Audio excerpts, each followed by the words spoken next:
Muito bem-vindo para mais um encontro com a Palavra, nosso estudo da Santa Palavra de Deus. Estamos estudando toda a Bíblia e o nosso estudo já nos trouxe até o livro histórico de Esdras.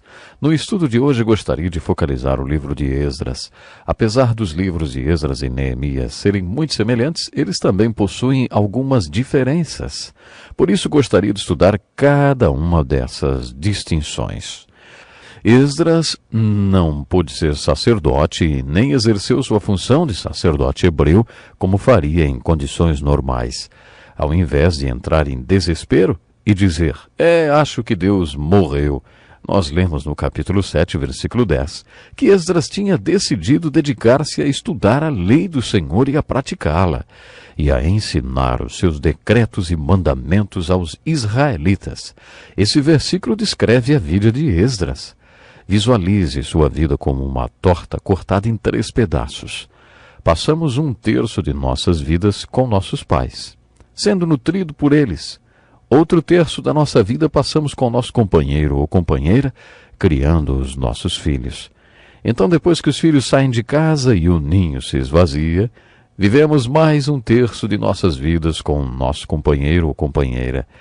É assim que dividimos nossas vidas. Parece que Esdras dividiu sua vida em 3 períodos. O primeiro terço da vida de Esdras foi uma preparação. Esdras dedicou-se a conhecer a palavra de Deus. Ele diz que buscou a palavra de Deus. Esdras estudou a palavra de Deus com afinco. Ele considerou esse período de sua vida como um período de preparação. No segundo período da vida de Esdras, ele dedicou-se a viver a palavra de Deus, para aplicar tudo aquilo que ele afirma. No terceiro período de sua vida, Esdras dedicou-se totalmente ao ensino da palavra de Deus. Ele quis dedicar 1/3 de sua vida ao ensino. É uma bela maneira de dividir a vida. Acredito que um dos problemas do ensino de hoje é que as pessoas ensinam somente teoria. Elas não têm de onde tirar experiências. Elas estudam, preparam-se e acumulam um monte de informações em suas mentes. Passam 1/3 da vida fazendo isso e passam o resto da vida ensinando, mas não passam pelo período intermediário, quando aplicariam, colocando em prática aquilo que aprenderam. Mas o melhor professor é aquele que passou a segunda parte de sua vida praticando o que aprendeu na primeira parte. Depois de viver o que aprendeu, a terceira e última parte poderia ser usada para ensinar. Esdras tornou-se um grande professor da palavra de Deus no terceiro período de sua vida, porque os 2 primeiros foram dedicados à preparação e prática.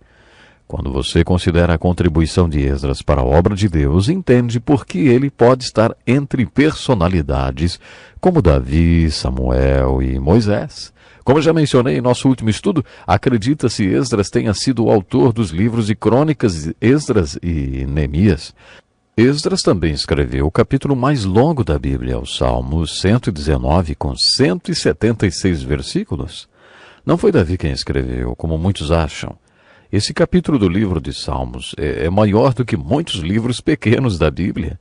Com exceção de apenas 2, todos os versículos do capítulo 119 de Salmos mencionam a palavra de Deus. Na língua original, esse salmo também é um poema muito bonito. Tradicionalmente, acredita-se que, enquanto Esdras estava no cativeiro, sem poder exercer sua função de sacerdote, ele tenha fundado o que hoje é conhecido como sinagoga. Muitos não-judeus não percebem que há uma diferença entre sinagoga e templo. Muitos estudiosos acreditam que nossa escola dominical ou nossa escola bíblica nas igrejas de hoje são uma cópia da sinagoga fundada por Esdras.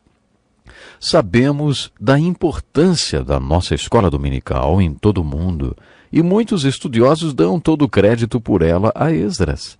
Isso quer dizer que Esdras deu uma grande contribuição ao ensino da palavra de Deus. Como resultado do trabalho de Esdras, milhões de crianças aprendem a palavra de Deus nas sinagogas e nas escolas dominicais. Muitos estudiosos acreditam que Esdras exerceu um papel importante organizando o Velho Testamento no formato que conhecemos hoje. Quem reuniu todos os livros do Velho Testamento e os organizou com os títulos que conhecemos hoje, como livros da lei, livros históricos, livros poéticos e profetas maiores e profetas menores, quem será que foi, hein? Acredita-se que isso possa ser atribuído a Esdras também. Além dessa contribuição, Esdras também liderou o povo no segundo retorno do cativeiro babilônico. Foi Esdras quem instituiu um importante ministério de ensino no templo que tinha sido reconstruído antes desse retorno. Deus comissionou o governador Zorobabel e o sacerdote Jesua para restaurarem o templo. Deus comissionou Esdras para liderar o segundo retorno e para estabelecer um importante ministério de ensino espiritual naquele templo. Esdras levou uma equipe de sacerdotes e escribas que com ele, após o retorno, ensinavam a palavra de Deus. O livro de Esdras tem uma mensagem relacionada à obra de Deus. Se você está interessado em trabalhar para Deus, também vai se interessar por esse resumo do livro de Esdras. O primeiro princípio para quem quer fazer a obra de Deus é: quando há uma obra de Deus para ser feita, Deus será o primeiro a tomar a iniciativa desse trabalho. O apóstolo Paulo afirma em Romanos capítulo 11, pois dele, por ele e para ele são todas as coisas. A ele seja a glória para sempre. Amém. Esse é um dos meus versículos favoritos. Nesse texto, Paulo está dizendo que Deus é a fonte de todas as coisas. Ele é o poder por trás de tudo.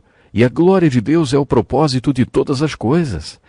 À medida que amadureço e estabeleço prioridades para a minha vida, quer dizer, como vou usar meu tempo, energia, força, chego à conclusão que não quero estar envolvido em nenhum trabalho, a não ser que tenha certeza que Deus é a fonte daquele trabalho. Deus é o poder por trás daquele trabalho e a glória de Deus é o seu objetivo. Acredito que foi assim que Esdras priorizou a sua vida. Esdras esperou até que teve certeza que era Deus quem estava movendo tudo por trás de um segundo retorno do cativeiro babilônico para instituir um importante ministério de ensino no templo que tinha sido restaurado.